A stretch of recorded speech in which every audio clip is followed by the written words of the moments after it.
Assalamualaikum warahmatullahi wabarakatuh. Perkenalkan, nama saya Rosdiana Sidrianingsi Darmin dengan NIM 20376GSD0374, Pendidikan Guru Sekolah Dasar dari Kampus STKIP Pelita Nusantara Buton.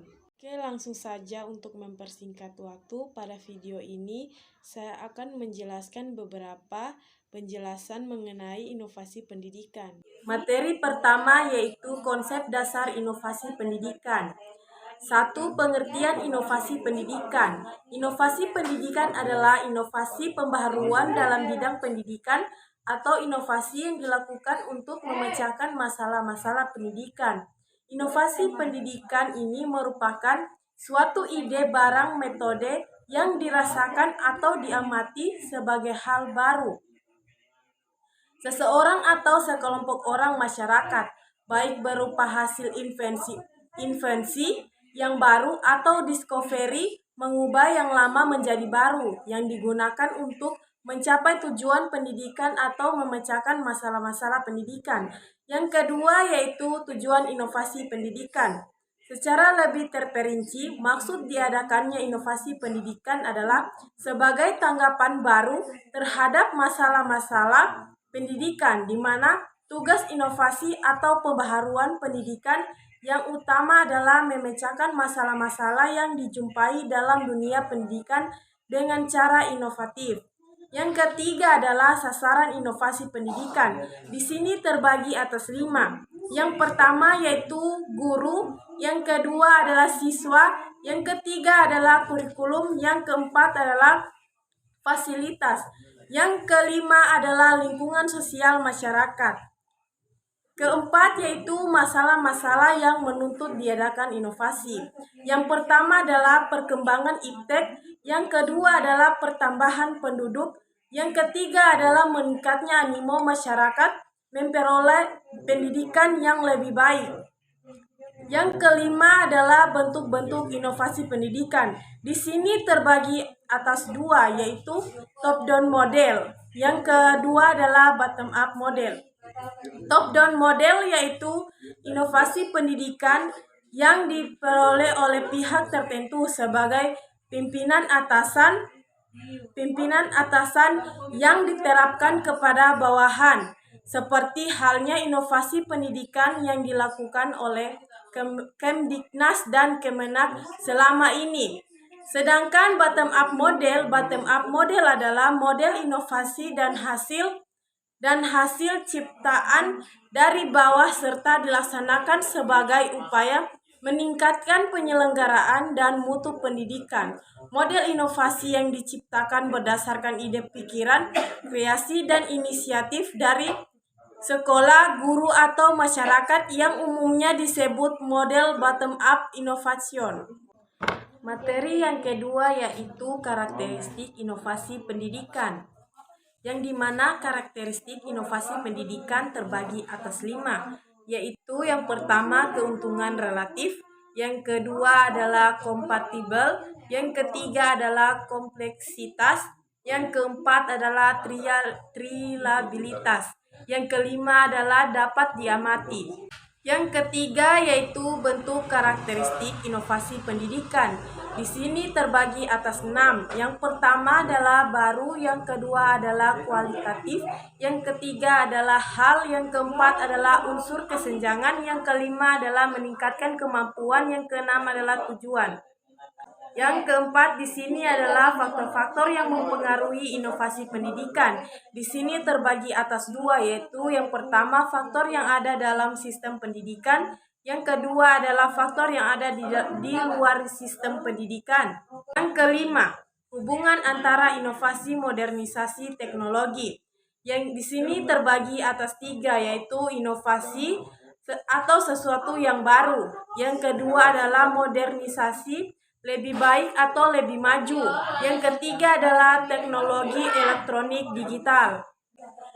Materi ketiga adalah proses inovasi pendidikan.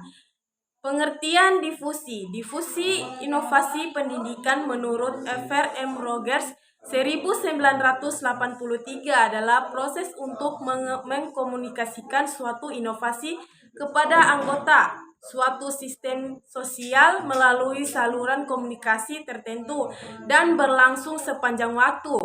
Proses inovasi pendidikan yaitu satu invention atau penemuan, diffusion adalah penyebaran, development pengembangan, adopsi atau penyerapan. Materi keempat di sini adalah model-model inovasi pendidikan. Yang pertama adalah pengertian proses inovasi keputusan, di mana proses keputusan inovasi ialah proses yang dilalui atau dialami individu, unit pengambilan keputusan yang lain, mulai dari pertama tahu adanya inovasi dilanjutkan dengan keputusan penerimaan atau menolak inovasi, implementasi inovasi, dan informasi terhadap keputusan inovasi yang telah diambil. Tahap proses keputusan inovasi. Yang pertama, tahap pengetahuan. Yang kedua adalah tahap bujukan. Yang ketiga adalah tahap keputusan. Yang keempat adalah tahap implementasi. Yang kelima adalah tahap konfirmasi. Tipe-tipe keputusan inovasi. Yang pertama adalah keputusan inovasi opsional. Yang kedua adalah keputusan inovasi kolektif. Yang ketiga adalah keputusan inovasi otoritas. Yang keempat adalah keputusan inovasi kontingensi. Yang kelima adalah strategi inovasi pendidikan, yang dimana strategi inovasi pendidikan menurut Syafirudi merupakan salah satu faktor yang ikut menentukan keberhasilan dan efektivitas perubahan sosial tergantung pada ketepatan penggunaan strategi. Untuk dapat memilih suatu strategi yang tepat bukanlah suatu hal yang mudah. Macam-macam strategi inovasi pendidikan. Yang pertama, strategi fasilitatif. Yang kedua adalah strategi pendidikan. Yang ketiga adalah strategi persuasif. Yang keempat adalah strategi paksaan. Pertama, strategi fasilitas. Strategi fasilitas merupakan pelaksanaan program perubahan sosial yang di dalamnya lebih mengutamakan penyediaan fasilitas. Yang kedua adalah strategi pendidikan. Strategi pendidikan digunakan untuk mencapai tujuan perubahan sosial dengan cara menyampaikan fakta yang terjadi dengan maksud mendorong atau menggunakan fakta atau informasi untuk menentukan tindakan yang akan dilakukan.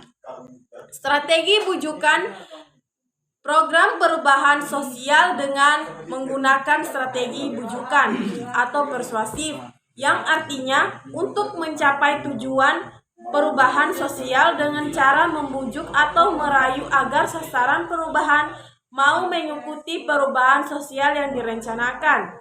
Yang keempat adalah strategi paksaan, di mana pelaksanaan program perubahan sosial dengan menggunakan strategi paksaan, yang artinya dengan cara memaksa klien atau sasaran perubahan untuk mencapai tujuan perubahan. Apa yang dipaksa merupakan bentuk dari hasil target yang diharapkan. Materi keenam yaitu inovasi kurikulum 2013. 1. Pengertian kurikulum 2013. Kurikulum 2013 ini merupakan pengembangan dari kurikulum yang sebelumnya, yaitu kurikulum yang dirintis pada tahun 2006 yang dinamai dengan kurikulum tingkat satuan pendidikan KTSP. Yang menjadi pembeda kurikulum 2013 dengan KTSP adalah adanya peningkatan dan keseimbangan soft skills dan hard skills yang meliputi kompetensi, sikap, keterampilan, dan pengetahuan. Yang kedua yaitu tujuan pengembangan kurikulum 2013. Pengembangan kurikulum 2013 mempunyai tujuan untuk mempersiapkan siswa Indonesia supaya memiliki kemampuan sebagai pribadi warga negara yang beriman, produktif, kreatif, inovatif, afektif, serta mampu berkontribusi pada kehidupan bermasyarakat, berbangsa, bernegara, dan beradab dunia. Yang kelima, karakteristik kurikulum 2013. dalam Permendikbud nomor 67 tahun 2013 tentang kurikulum SD karakteristik kurikulum 2013 yang mengembangkan keseimbangan antara pengembangan sikap spiritual dan sosial, rasa ingin tahu, kreativitas, kerjasama, dengan kemampuan intelektual dan psikomotorik. Adapun kurikulum 2013 dirancang dengan karakteristik tersebut. Di antaranya, sekolah merupakan bagian dari masyarakat yang memberikan pengalaman belajar terencana di mana peserta didik menerapkan apa yang dipelajari di sekolah karena masyarakat dan memanfaatkan masyarakat sebagai sumber belajar, mengembangkan sikap pengetahuan dan keterampilan serta menerapkannya dalam berbagai situasi di sekolah dan masyarakat. Kelebihan dan kelemahan kurikulum 2013. Kelebihannya yaitu lebih menekankan kepada pendidikan karakter. Yang kedua yaitu memungkinkan siswa lebih aktif, inovatif, dan kreatif. Yang ketiga yaitu lebih responsif terhadap fenomena yang ada. Sedangkan kelemahannya yaitu guru tidak dilibatkan dalam pembuatan kurikulum 2013. Yang kedua yaitu banyak sekolah yang masih menerapkan KBM konvensional. Yang ketiga yaitu banyaknya guru yang belum memiliki kesiapan mental. Materi yang ketujuh yaitu inovasi kurikulum berbasis masyarakat. Apa itu kurikulum? Menurut Undang-Undang Nomor 20 Tahun 2003, Pasal 1 Butir 19, kurikulum merupakan seperangkat pengaturan dan rencana mengenai tujuan, isi, materi pelajaran serta cara yang digunakan sebagai kegiatan pembelajaran guna mencapai tujuan pendidikan. Kurikulum berbasis masyarakat merupakan kurikulum yang menekankan perpaduan antara sekolah dan masyarakat. Tujuan kurikulum berbasis masyarakat. Tujuan kurikulum berbasis masyarakat. 1 yaitu memperkenalkan siswa terhadap lingkungannya. Yang kedua yaitu membekali siswa dengan kemampuan dan keterampilan. Yang ketiga yaitu membekali siswa agar hidup mandiri. Karakteristik pembelajaran kurikulum berbasis masyarakat. Yang pertama yaitu karakteristik pembelajaran. Yang kedua yaitu karakteristik materi pembelajaran. Yang ketiga yaitu kegiatan siswa dan guru. Yang keempat yaitu penilaian. Beberapa karakteristik lain. Yang pertama yaitu kurikulum bersifat realistik. Yang kedua yaitu menumbuhkan kerjasama dan integrasi antara sekolah dan masyarakat. Yang ketiga yaitu memberikan kesempatan belajar luas pada siswa secara aktif dan inovatif. Yang keempat yaitu membantu siswa agar mampu berperan dalam kehidupan sekarang. Yang kelima yaitu menyediakan sumber-sumber belajar yang berasal dari masyarakat. Pengembangan kurikulum berbasis masyarakat meliputi 1 yaitu terjadi perubahan drastis akibat perkembangan teknologi. 2 persetujuan pendidikan berdasarkan fasilitas dan psikologi pendidikan serta spesifikasi kebutuhan masyarakat dan siswa. Yang ketiga yaitu seleksi strategi pembelajaran. Yang keempat yaitu implementasi strategi pembelajaran secara aktual. Yang kelima yaitu evaluasi pengajaran untuk menilai keberhasilan siswa dan efektivitas pembelajaran serta perbaikan evaluasi. Yang keenam yaitu evaluasi program kurikulum. Materi yang ke-8 yaitu di sini inovasi kurikulum berbasis keterpaduan, yang dimana pengertian kurikulum berbasis keterpaduan yaitu kurikulum berbasis keterpaduan adalah organisasi kurikulum secara terpadu, suatu bentuk kurikulum yang meniadakan batasan-batasan antara berbagai mata pelajaran dan menyajikan bahan pengajaran dalam bentuk unit atau keseluruhan. Karakteristik kurikulum berbasis keterpaduan. Yang pertama yaitu ciri-ciri bentuk organisasi kurikulum terpadu. Yang kedua adalah keunggulan atau manfaat kurikulum terpadu. Model-model kurikulum terpadu. Yang pertama yaitu keterhubungan. Yang kedua adalah laba-laba. Yang ketiga adalah keterpaduan. Prosedur pengembangan kurikulum berbasis keterpaduan. Sekarang ini ada kecenderungan guru mengemas pengalaman belajar siswa terkotak-kotak dengan tegas antara bidang studi satu dengan yang lainnya. Kurikulum yang memisahkan penyajian mata pelajaran secara tegas hanya akan membuat kesulitan siswa, karena pemisahan seperti itu akan memberikan pengalaman belajar yang bersifat artifisial terpisah. Sementara di jenjang khususnya siswa pada kelas awal yang suka menghayati pengalamannya secara totalitas, hal ini akan mengundang kesulitan belajar dengan penilaian pengalaman secara artifisial tersebut. Yang kesembilan adalah prinsip dan strategi serta model pembelajaran kuantum, yang dimana pembelajaran kuantum sebagai salah satu model strategi dan pendekatan pembelajaran khususnya menyangkut keterampilan guru dalam merencanakan, mengembangkan, dan mengelola sistem pembelajaran sehingga guru mampu menciptakan suasana pembelajaran yang efektif, menggairahkan, dan memiliki keterampilan hidup. Prinsip-prinsip pembelajaran kuantum. Yang pertama adalah segalanya berbicara, yang kedua adalah segalanya bertujuan, yang ketiga adalah pengalaman sebelum pemberian nama, yang keempat adalah mengakui setiap usaha, yang kelima adalah merayakan keberhasilan.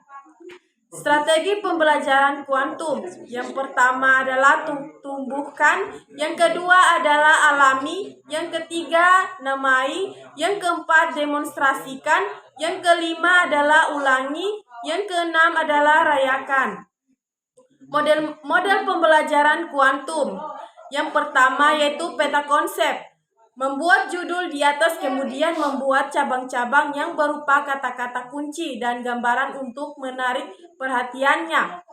Teknik memori. Yang pertama yaitu melatih imajinasi, yang kedua adalah teknik rantai kata, yang ketiga adalah teknik plestan kata, yang keempat adalah sistem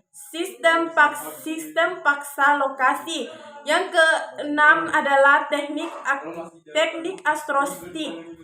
Yang ke-10 adalah materi tentang inovasi pembelajaran kompetensi. Inovasi pembelajaran kompetensi, pembelajaran yang menekankan pada keterampilan atau kemampuan yang harus dimiliki oleh siswa dan pengetahuan yang didapatkannya. Prinsip pembelajaran kompetensi. Yang pertama adalah berpusat pada peserta didik agar mencapai kompetensi yang diharapkan. Yang kedua adalah pembelajaran terpadu agar kompetensi yang dirumuskan dalam KD dan SK tercapai secara utuh. Yang ketiga adalah pembelajaran dilakukan dengan sudut pandang adanya keunikan individual setiap peserta didik. Yang keempat adalah pembelajaran dilakukan secara bertahap dan terus-menerus. Karakteristik pembelajaran kompetensi. Proses yang pertama yaitu proses pembelajaran memiliki tujuan. Yang kedua adalah adanya kegiatan penggarapan materi tertentu secara khusus. Yang ketiga adalah adanya suatu prosedur yang direncanakan. Yang keempat adalah adanya aktivitas siswa sebagai syarat mutlak bagi berlangsungnya proses pembelajaran. Pengolahan pembelajaran kompetensi. Yang pertama adalah pengelolaan ruang belajar, yang kedua adalah pengelolaan siswa, yang ketiga adalah pengelolaan kegiatan pembelajaran kompetensi, yang keempat adalah pendekatan kegiatan pembelajaran kompetensi, Yang kelima adalah saran dan sumber belajar. Materi ke-11 adalah inovasi pembelajaran kontekstual. Pengertian dan konsep dasar pembelajaran kontekstual. Pembelajaran kontekstual adalah suatu pendekatan pembelajaran yang menekankan kepada proses keterlibatan siswa secara penuh untuk dapat menemukan materi yang dipelajari dan menghubungkannya dengan situasi kehidupan nyata sehingga mendorong siswa untuk dapat menerapkan dalam kehidupan mereka. Karakteristik pembelajaran kontekstual. Dalam CTL, pembelajaran merupakan proses pengaktifan pengetahuan yang sudah ada. Artinya, apa yang akan dipelajari tidak terlepas dan pengetahuan yang sudah dipelajari. Dengan demikian, pengetahuan yang akan diperoleh siswa adalah memiliki keterkaitan satu sama lain. Yang kedua adalah pembelajaran kontekstual, adalah belajar dalam rangka memperoleh dan menambah pengetahuan baru yang diperoleh dengan cara deduktif. Artinya, pembelajaran dimulai dengan cara mempelajari secara keseluruhan, kemudian memperhatikan detailnya. Pemahaman pengetahuan artinya pengetahuan yang diperoleh bukan untuk dihafal, tapi untuk dipahami dan diyakini, misalnya dengan cara meminta tanggapan dari yang lain tentang pengetahuan yang diperoleh, dan berdasarkan tanggapan tersebut baru pengetahuan itu dikembangkan. Pendekatan pembelajaran kontekstual. Pendekatan pembelajaran kontekstual menekankan pada aktivitas siswa secara penuh, baik fisik maupun mental. CTL memandang bahwa belajar bukanlah kegiatan menghafal, mengingat fakta-fakta mendemonstrasikan latihan secara berulang-ulang, akan tetapi proses berpengalaman dalam kehidupan nyata. Model pembelajaran kontekstual. Ada beberapa tahapan dalam model pembelajaran kontekstual. Yang pertama yaitu tahap invitasi. Yang kedua adalah tahap eksplorasi. Yang ketiga adalah tahap penjelasan dan solusi. Yang keempat adalah tahapan pengambilan tindakan. Jadi itulah penjelasan singkat yang dapat saya sampaikan terkait materi inovasi pendidikan. Akhir kata saya ucapkan permohonan maaf bila ada kekurangan dalam penjelasan materi. Semoga dengan video ini dapat menambah pengetahuan bagi kita semua. Sekian dan terima kasih. Assalamualaikum warahmatullahi wabarakatuh.